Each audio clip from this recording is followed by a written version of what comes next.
नमस्कार, स्वागत है आप सबका। मैं पुनीत पाठक और आप देख रहे हैं मेरा मध्य प्रदेश। मध्य प्रदेश की दिन भर की बड़ी खबरें विस्तार से दिखाते हैं। सबसे पहले कोरोना से जुड़ा अपडेट आपको दे दें आज का। मध्य प्रदेश में आज मरीजों की संख्या 8,419 मिली है। नए पॉजिटिव हैं ये कोरोना मरीज सामने आए हैं और 24 घंटे में 74 मरीजों की मृत्यु हुई। मध्य प्रदेश में आज 10,157 मरीज डिस्चार्ज हुए हैं। एक्टिव मरीजों की संख्या 1,08,116 हुई है। मध्य प्रदेश में अब तक कुल 7,08,621 संक्रमित हुए हैं। 6,753 मरीजों की मृत्यु हुई है कुल मिलाकर, और अभी तक 5,93,752 मरीज स्वस्थ हुए हैं, कोरोना से जंग जीते हैं।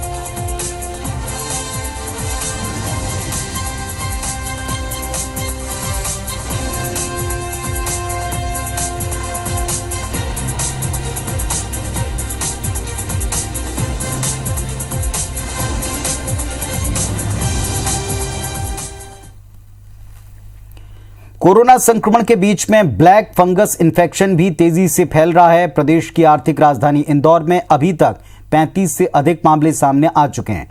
अब इस इन्फेक्शन से लड़ने के लिए म्यूकरमाइकोसिस यूनिट खोली जा रही हैं।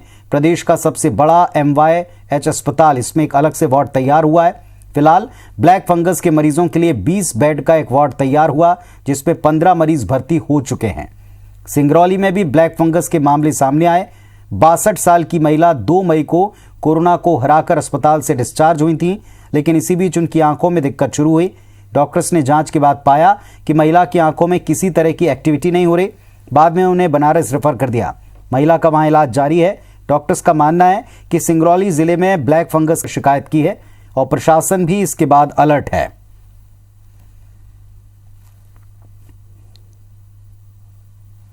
ब्लैक फंगस को लेकर 2 बड़े काम करने की आवश्यकता है, जिसका प्रारंभ भी हुआ है। हम इसको म्यूकर कहते हैं हमारी भाषा में। पहला काम रोकथाम है।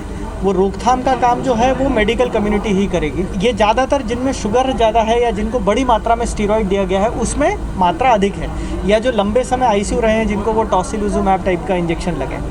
लेडी आई थी कल, जिसको हमने बनारस या जबलपुर रेफर किया। उसमें 2 साल से डायबिटिक की स्टेट है, पुअर ग्लाइसेमिक कंट्रोल, मतलब डायबिटीज को लेकर वो सचेत नहीं थी ज़्यादा। दूसरी बात थी उसकी आई बॉल का मूवमेंट था ही नहीं। हमें आहट मिल चुकी है और ब्लैक फंगस बिल्कुल भी हमारे लोग सिंगरौली अछूता नहीं रह गया है उससे।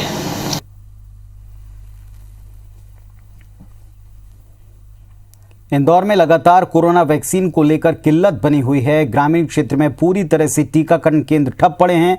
अब प्रशासन केवल शहरी क्षेत्रों में केंद्र बना रहा है, जबकि प्रदेश के जल संसाधन मंत्री तुलसी सिलावट ने CM शिवराज सिंह चौहान के साथ ही चिकित्सा मंत्री विश्वास सारंग से फोन पर बात करके जल्दी कोविशील्ड सप्लाई कराने का आश्वासन दिया है।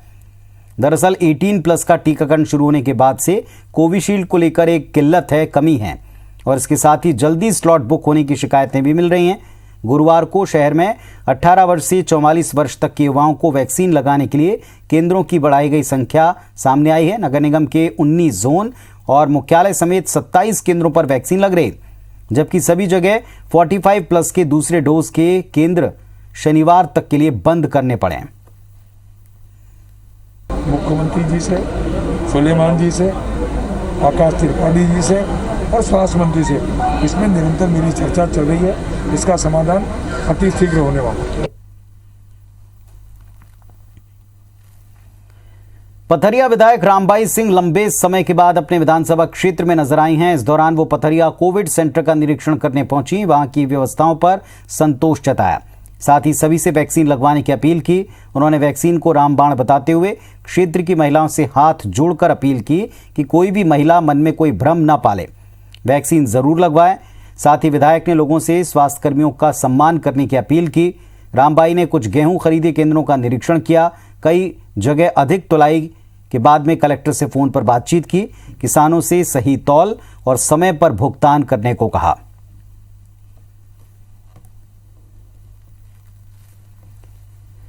इंदौर के देपालपुर से कांग्रेस विधायक विशाल पटेल का यह कहना है कि ग्रामीण इलाकों में प्रशासनिक अधिकारी कोरोना संक्रमितों और उनके परिवार पर ज्यादती कर रहे हैं। इतना ही नहीं, उनका कहना है कि कुछ संक्रमितों के बिजली कनेक्शन काट दिए गए। इसके साथ ही उन्होंने दावा किया कि अगर ये बात गलत निकली तो मैं विधायक पद से इस्तीफा दे दूंगा। इन आरोपों को लेकर मंत्री तुलसी सिलावट का कहना है कि कांग्रेस के सभी आरोप निराधार हैं। अगर वो इसे प्रमाणित करते हैं तो मैं तुरंत कार्रवाई करने के लिए तैयार हूं। ग्रामीण क्षेत्रों में बनाई जाने वाली समितियों को लेकर आयोजित बैठक में शामिल होने आए विधायक पटेल ने कलेक्टर और प्रभारी मंत्री के सामने ही अपनी बात रखी है। मैं प्रमाण देता हूं, अगर या तो उसने नहीं काटी हो तो मैं इस्तीफा दे देता हूं, तो मंत्री जी इस्तीफा दे दे। नाम सहित दे रहा हूं मैं तो प्रमाण, माननीय मंत्री जी से आप खुद पूछ सकते हैं। मैं तो नाम सहित दे रहा हूं, जिस गांव के हैं दोनों गांव जिसकी काटी है। बिल्कुल निराधार बेबुनियाद बात है। एक भी ऐसा कोई प्रकरण आपके संज्ञान में हो तो मैं उस पर उस अधिकारी पर तुरंत कार्रवाई करूँगा। चांदेर गांव का एक नाम भी बताया, मैं इसकी जानकारी ले लूँगा, संज्ञान में ला दिए तो कार्रवाई करेंगे, क्योंकि ये अभी मानवता का है, सेवा का है, टिकट टिप्पणी करने का नहीं है। हम तो सेवा का समय है। मुख्यमंत्री शिवराज सिंह चौहान लगातार प्रदेश के जिलों में पहुंचकर स्वास्थ्य सुविधाओं का जायजा ले रहे हैं। इसी कड़ी में हेलीकॉप्टर से सतना के नागौद पहुंचे। सबसे पहले रैगांव विधायक स्वर्गीय जुगल किशोर बागरी को श्रद्धा सुमन अर्पित करने उनके गांव वसुधा गए। सीएम ने कुछ वक्त स्वर्गीय विधायक जुगल किशोर बागरी के घर पर रुककर परिवार के लोगों के साथ बिताया, उनका हाल जाना। रैगांव विधायक का बीते 10 मई को भोपाल में इलाज के दौरान निधन हो गया था। वे कोरोना पॉजिटिव थे। पहले सतना, फिर इलाज के लिए उनको भोपाल रेफर किया था।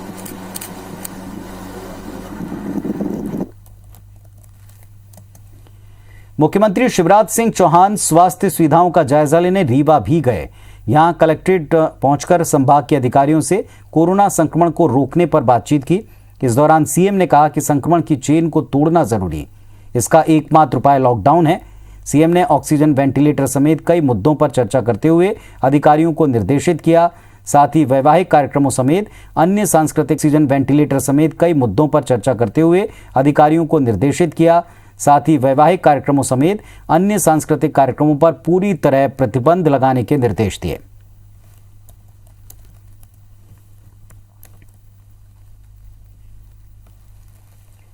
इंदौर के ग्रामीण क्षेत्रों में कोरोना केस बढ़ रहे हैं। इसकी रोकथाम के लिए ग्रामीण क्षेत्र के जनप्रतिनिधियों की ब्लॉक क्राइसिस मैनेजमेंट कमेटी बनाने को लेकर एक बैठक की गई, जिसमें कोविड प्रभारी मंत्री तुलसी सिलावट, मंत्री उषा ठाकुर, सांसद शंकर लालवानी, कलेक्टर मनीष सिंह, ग्रामीण क्षेत्रों के जनप्रतिनिधि मौजूद रहे।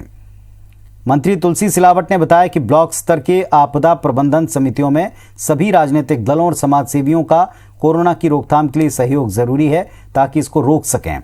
एक बुजुर्ग ने अपने गांव की स्थिति बताते हुए कहा कि संसाधनों की कमी से उन्होंने अपने घर के 4 सदस्यों को खो दिया। अगर सरकार पहले से ग्रामीण इलाकों की तरफ ध्यान देती तो लोग उनके परिवार के जीवित रहते। सभी समाज के वरिष्ठ समाज सेवी इन सब से, इस संकट से, इस आपदा से, इस कोविड से हम कैसे रहें, कि जब तक जन सहयोग और समाज का हर तबका, समाज का हर वर्ग जब तक सहयोग नहीं करेगा कि इस कोरोना की, इस कोविड की चेन हम नहीं तोड़ पाएंगे। कि चेन तोड़ने का सबसे बड़ा तरीका गांव का व्यक्ति, हमारा गांव कोरोना मुक्त हो, ये बड़ा संकल्प हम इनके विश्वास में। कोरोना संक्रमण की दूसरी लहर लोगों पर कहर बनकर टूटी है। ग्वालियर में 18 संक्रमितों की मौत के साथ कोरोना के मौतों का आंकड़ा 1000 को पार कर चुका है। जिले में कोरोना से पहली मौत 10 मई 2020 में हुई थी, जिसके बाद जो क्रम शुरू हुआ, सिलसिला चला, वो अब तक बरकरार है। मार्च 2020 से शुरू हुई पहली लहर में फरवरी 2021 तक कुल 309 मौतें हुई थीं। मार्च 2021 से शुरू हुई दूसरी लहर में वायरस का रुख आक्रामक होने के चलते संक्रमितों की संख्या में 4 गुना इजाफा हुआ। वहीं मौत की संख्या 1.5 गुना हो गई। यही कारण रहा कि दूसरी लहर के लगभग 73 दिनों में 695 लोगों की सांसें टूटी।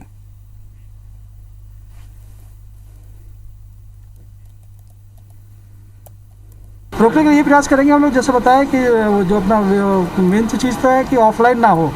कुछ देखा गया था कि ऑफलाइन कारण से भी डेटा अगर नहीं चढ़ा पा रहे हैं, तो कुछ जगह से हुआ था, बाद में हमने सुधार किया, उसको रिकवरी की, सबके डेटा लेके अपलोड किया। बाकी कुछ यही है कि जहाँ पर अगर 1-2 लोग पेशेंट भी हैंगे तो हम लोग को उनको मना ही करना पड़ेगा कि जब तक 10 लोग नहीं हो जाएंगे तब तक हम उसको नहीं खोले तो ज़्यादा अच्छा रहेगा। ग्वालियर चंबल अंचल के सबसे बड़े जयरोग्य अस्पताल में ऑक्सीजन की आपूर्ति के लिए 3 नए प्लांट लगाने की मंजूरी मिल गई। ये तीनों प्लांट जयरोग्य अस्पताल परिसर में ही लगेंगे, जिनमें से एक कैजुअल्टी, दूसरा पीडियाट्रिक्स और तीसरा आईसीयू के पास लगाया जाएगा। इसके अलावा पीएसी यूनिट को 1000 बिस्तर के अस्पताल और सुपर स्पेशलिटी के बीच में लगाया जाएगा। हर एक ऑक्सीजन प्लांट की क्षमता लगभग 100 सिलेंडर भरने की होगी। इनसे एक दिन में तकरीबन 300 सिलेंडर्स में ऑक्सीजन रिफिल की जा सकती है।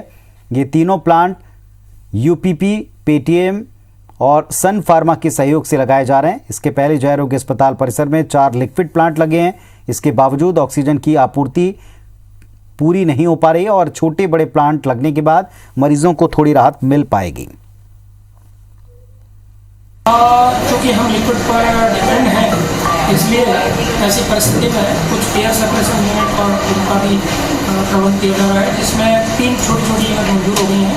एक कार्डियोलॉजी और वन यूनिट के बीच में लगी है, एक कैजुअल्टी जहाँ पर काफ़ी गंभीर मरीज कोरोना से संक्रमित एवं ट्रॉमा सेंटर में आते हैं, उनके लिए एक यूनिट लगाई जा रही है।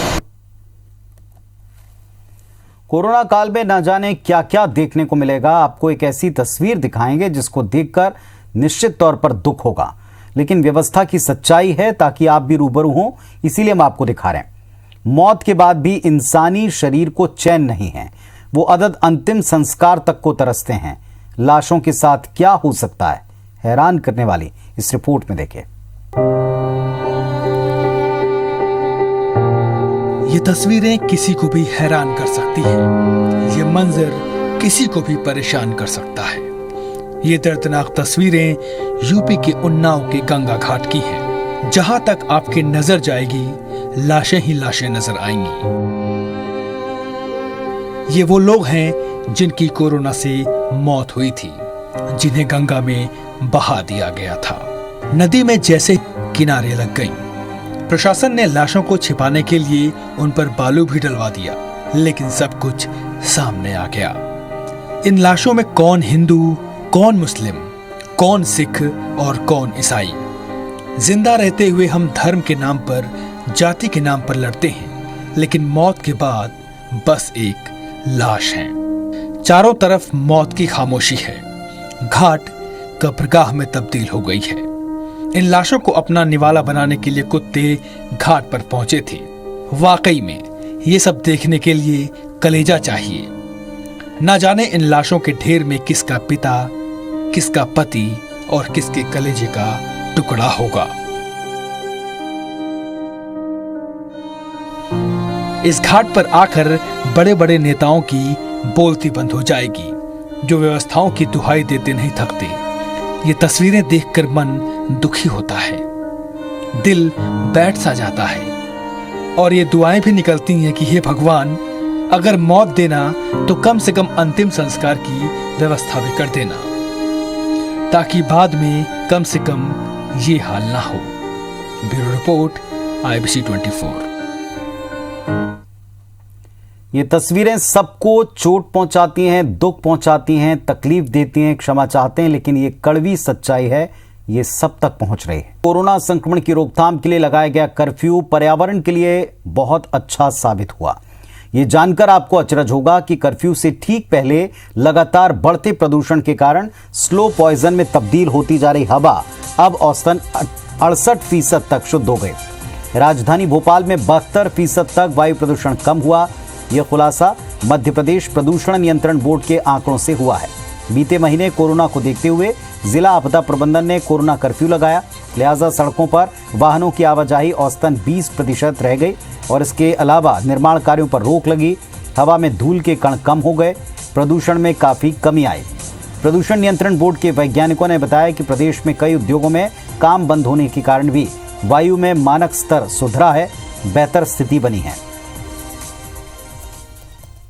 कोरोना काल के दौरान वाहनों की संख्या कम निकल रही है, लोग घर से घर कम निकल रहे हैं, कंस्ट्रक्शन वर्क भी अभी सब जगह के बंद पड़े हुए हैं।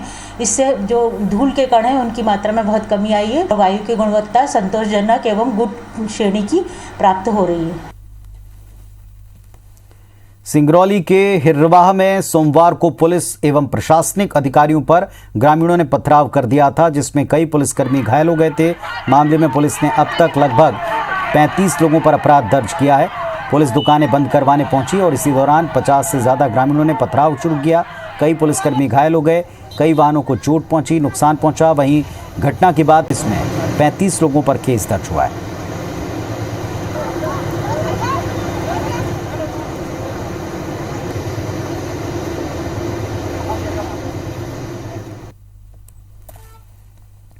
झाबुआ के रायपुरिया थाने की बात करेंगे, जहां पर एक दिल फेंक दरोगा अक्सर कुछ ऐसी हरकत कर गए कि इसके बाद सुर्खियों में आए। युवतियों का यहां आरोप है कि थानेदार फोन करके उनको अपने प्यार करने का दबाव डालते हैं। दरअसल रायपुरिया इलाके में सब्जी और फल की दुकान ठेला लगाने वाली महिलाएं ये आरोप लगा रही हैं कि थानेदार पहले तो उनके नंबर ले गए और फिर आए दिन उनको फोन लगाकर अपनी मोहब्बत का इजहार करते हैं। महिलाओं ने जब टीआई को बार बार फोन करने पर उनको समझाने का प्रयास किया तो वो मानते नहीं। थानेदार पर यह आरोप लगा है कि वे लगातार आपत्तिजनक बातें महिलाओं से करते हैं। जब हदें पार हुई तो महिलाओं ने थाने का घेराव कर दिया। महिलाओं ने एसपी के नाम एक आवेदन देकर रायपुरिया थाना प्रभारी तेजमल पवार पर अभद्रता और प्रताड़ित करने के आरोप लगाए। मामले की सूचना के बाद में पिटलावद एसडीओपी सोनू डावर रायपुरिया थाने पहुंची और महिलाओं से आवेदन लेकर जांच के बाद उचित कार्रवाई का भरोसा दिया है।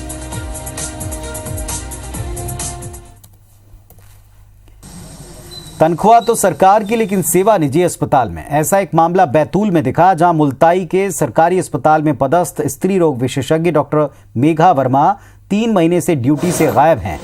लोगों ने तो ये सोच लिया कि शायद डॉक्टर मेघा नौकरी छोड़कर चली गईं, लेकिन इसके बाद भी प्रशासन को यह खबर मिली कि डॉक्टर मेघा वर्मा मुल्ताई के सरकारी अस्पताल में अपने फर्जी हाजिरी भरकर बैतूल के एक निजी अस्पताल में सेवाएं दे रही। सूचना पर मुख्य चिकित्सा अधिकारी और एसडीएम ने बैतूल के सुभद्रा हॉस्पिटल में औचक निरीक्षण किया, जहां डॉक्टर मेघा वर्मा का बोर्ड नाम पर इनका बोर्ड मिला। निजी अस्पताल में उनके लिए एक अलग से ओपीडी अलॉट की गई। सीसीटीवी फुटेज देखने पर भी पता चला कि सरकारी अस्पताल की डॉक्टर यहां 3 महीने से प्रतिदिन इलाज के लिए पहुंच रहे हैं। मुख्य चिकित्सा अधिकारी और एसडीएम ने निजी अस्पताल से सीसीटीवी फुटेज और मुल्ताई सामुदायिक केंद्र से हाजिरी रजिस्टर जब्त करवाया है। जांच के बाद कार्रवाई तय मानी जा रही।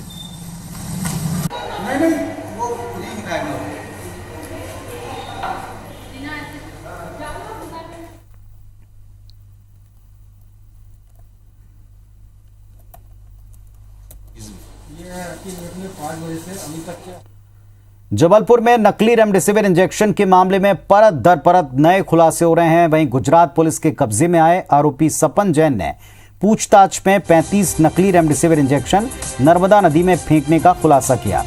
वहीं सिटी अस्पताल के मैनेजर देवेश चौरसिया ने पूछताछ में ये बात कबूल की कि सिटी हॉस्पिटल में करीब 60 मरीजों को नकली इंजेक्शन लगाए गए। सवाल ये उठता है कि इंजेक्शन का काला कारोबार करने वालों ने अकेले जबलपुर में 3000 से ज्यादा नकली रेमडेसिविर इंजेक्शन खपाए, तो फिर बाकी के 2500 इंजेक्शन कहां गए। इसके अलावा सवाल ये भी उठा कि ऐसी क्या वजह है कि पुलिस की जांच केवल सिटी अस्पताल तक सीमित है, जबकि ऐसे कई अस्पताल और हैं जिनमें नकली रेमडेसिविर इंजेक्शन खपाने के आरोप हैं। अब वो लोग भी पुलिस के पास पहुंचने लगे हैं जिनके परिजन इलाज के लिए सिटी हॉस्पिटल में भर्ती हुए थे और उनकी मृत्यु हुई। जांच में जो तथ्य आए हैं वो आपके सामने एफआईआर हो चुकी है, अरेस्टिंग हो चुकी है। बाकी हम दिखवा रहे हैं पेशेंट दर पेशेंट सबकी शिकायतें आ रही है, तो हम वो मिलाप कर रहे हैं। हॉस्पिटल के डॉक्यूमेंट हम दिखा रहे हैं ताकि जहाँ जहाँ नकली लगे पता चलता है तो उसके विरुद्ध फिर धाराएं बढ़ाई जाएगी। उन्हें नकली रेमडेसिविर लगाए गए, कहाँ 7 रेमडेसिविर लगे हैं। 1 मई को वो एडमिट थे, 9 मई को शांत हो गए, लेकिन मुझे कोई जानकारी नहीं दी गई। 7 मई तक का वीडियो मेरे पास है उनका कि वो अच्छे थे। मध्य प्रदेश में एक तरफ नकली रेमडेसिविर को लेकर बवाल मचा है, तो वहीं दूसरी तरफ कैबिनेट मंत्री उषा ठाकुर ने एक नए विवाद को जन्म दे दिया। मंत्री ने कहा कि नकली रेमडेसिविर लगने के बाद भी लोगों की जान बच रही है। ये घटना सोचने के लिए बाध्य करती है कि क्या हाई डोज देना गलत नहीं है। रेमडेसिविर संजीवनी बूटी नहीं है, प्रामाणिक इलाज भी नहीं है। नागरिक इसके पीछे न पड़ें, डॉक्टर तय करेगा कि इंजेक्शन देना है कि नहीं। इतना ही नहीं, मंत्री ने माना कि कई मौतें हाई डोज के कारण हो रही हैं। वही बताई डॉक्टर निशांत खरे ने उल्लेख किया। वो हमारे संयोजक हैं और बहुत जिम्मेदार आदि व्यक्ति। स्टडी सामने आई है, स्टडी सामने आई कि भाई जो उनको कहा होगा ना कि जिनसे मिले कि भाई शिकायत कीजिए आपने किससे लिया था, तो बोले हम तो अच्छे हो गए तो हम शिकायत क्यों करें। देश के कई राज्यों में वैक्सीन की किल्लत बनी है। मध्य प्रदेश भी वैक्सीन की कमी से जूझ रहा है, लेकिन जानकर हैरत होगी कि ग्वालियर में 115 दिन में 33,212 डोज खराब हो गए। इतने डोज अगर बचते तो 16,608 लोगों को वैक्सीन दोनों टीके उनके लग सकते थे। दरअसल जनवरी में हेल्थ और फ्रंटलाइन वर्कर्स को टीका लगाना शुरू किया गया। शुरुआत में वैक्सीन को लेकर लोगों में डर था। जितनी वैक्सीन आई वो लगवाने लोग पहुंचे नहीं और इसके चलते 12% डोज खराब हो गए। मौत के आंकड़े बढ़ने पर लोग वैक्सीन लगवाने फिर पहुंचे, तब भी लगभग 9% डोज खराब हुए। जो निर्देश थे कि आपको पता है एक फाइल में 10 लोगों की वैक्सीन होती है, लेकिन कहीं अगर 6-7 लोग भी हो गए हैं, शाम का टाइम है, आपको पता और लोग नहीं आएंगे, तो हम लोग उसका उपयोग करने के निर्देश दिए थे, आप उपयोग कर सकते हैं। तो बाकी जो 2-3 बच जाती थी उसके लिए अब वो वेस्टेज में जाती थी। तो ये हम लोग जो राष्ट्र का अपना प्रोटोकॉल था नेशनल लेवल का 10% से ज़्यादा नहीं होना चाहिए, हमने उसी को फॉलो किया गया है। कोरोना महामारी की रोकथाम को लेकर सीएम लगातार जिलों के दौरे पर हैं। शिवराज सिंह चौहान आज शहडोल पहुंचे, जहां कलेक्टर परिसर में उन्होंने कोविड की रोकथाम को लेकर अधिकारियों की बैठक ली। ये निर्देश भी दिया। वहीं इस दौरान संभाग का प्रतिनिधित्व करने वाले खाद्य एवं नागरिक आपूर्ति मंत्री बिसाऊ लाल सिंह ने भी मुख्यमंत्री को जानकारी दी। जिला कांग्रेस कमेटी के अध्यक्ष आजाद बहादुर सिंह ने सीएम को पत्र सौंपकर जिले में स्वास्थ्य व्यवस्थाओं में सुधार लाने और आधुनिक स्वास्थ्य उपकरण देने की मांग की है। बैठक के बाद सीएम शहडोल से रीवा के लिए रवाना हुए। मंत्री बिसाऊ लाल सिंह ने जिले में रेमडेसिविर की कालाबाजारी को लेकर कहा कि उन्हें इस बात की जानकारी नहीं है, जबकि 2 दिन पहले पुलिस ने रेमडेसिविर की कालाबाजारी के 4 आरोपियों को गिरफ्तार कर रासुका की कार्रवाई की है। माननीय मुख्यमंत्री के निर्देश पे हम लोग 12-13% पे नीचे आ गए, तो बढ़ नहीं रही है, घट रही है। और हमारा प्रयास ये है, अब हमारे जी कमेटी के लोग गांव-गांव जाएंगे और दवाई के किट्स बांटेंगे। तो जो भी काला बाजारी करेगा उसके खिलाफ कड़ी से कड़ी कार्रवाई की जाएगी। कार्रवाई नहीं, जेल भेजने की भी कार्रवाई की जाएगी। कटनी के माधव नगर में 26 साल के युवक की महानदी में डूबने से मौत हो गई। इस पूरी घटना का एक लाइव वीडियो सोशल मीडिया पर वायरल हो रहा है, जिसमें मृतक अंकित जब डूब रहा था तो उसके दोस्त उसे बचाने कूदे। इस पूरी घटना को दूसरे दोस्त ने मोबाइल से कैप्चर किया। यह घटना 12 मई की बताई गई, जब समदड़िया कॉलोनी के रहने वाले अंकित पंजवानी अपने दोस्तों के साथ महानदी में नहाने के लिए गए थे। अंकित को दोस्तों ने बचाने की कोशिश की, लेकिन वो महानदी में डूब गया और उसकी मौत हो गई।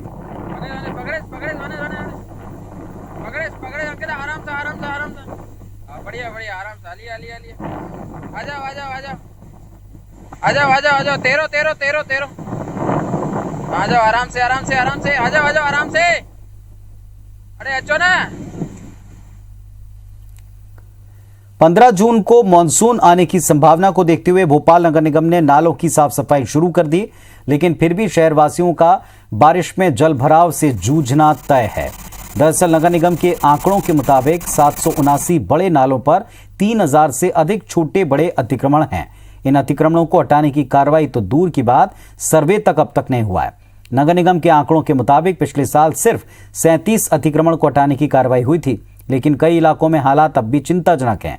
पुराने शहर के 50 से अधिक इलाकों में सड़कें जलमग्न हो जाती हैं। बारिश में उफनते नालों में बहकर हर साल मौत की घटनाएं तक घटती हैं।